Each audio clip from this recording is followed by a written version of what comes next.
ಕುಸ್ತಿ ವಿದ್ಯೆ ಶಾರೀರಿಕ ಬೌದ್ಧಿಕ ವಿಕಸನದ ಪ್ರಮುಖ ಕ್ರೀಡೆಯಾಗಿದ್ದು ಕ್ರೀಡೆಯಲ್ಲಿ ಬಹಳಷ್ಟು ಬೌದ್ಧಿಕ ಶಾರೀರಿಕ ಕೌಶಲ್ಯ ವೃದ್ಧಿಸುವಂತಹ ಒಳ್ಳೆಯ ಅದಾಗಿದೆ.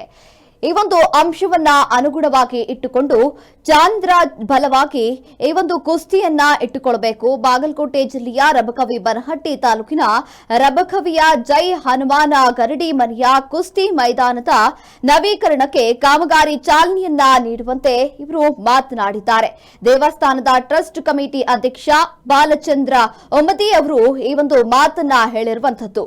ಶಾಸಕರ ನೆರವಿನಡಿ 85 ಲಕ್ಷ ಅನುದಾನದಲ್ಲಿ ಗರಡಿ ಮನೆಯನ್ನ ನವೀಕರಣಗೊಳಿಸಲಾಗಿದೆ. ಫೈಲ್ವಾನರು ಸದುಪಯೋಗ ಪಡಿಸಿಕೊಳ್ಳಬೇಕು ಎಂದು ಅವರು ಹೇಳಿದರು. ಇನ್ನು ದೇಶೀಯ ಕ್ರೀಡೆಗಳ ಉಳಿಸಿ ಬೆಳೆಸುವಂತಹ ಕೆಲಸ ನಮ್ಮಿಂದ ಆಗಬೇಕು ಅಂತ ಅವರು ಮಾತನಾಡುವ ವೇಳೆ ತಿಳಿಸಿದರು.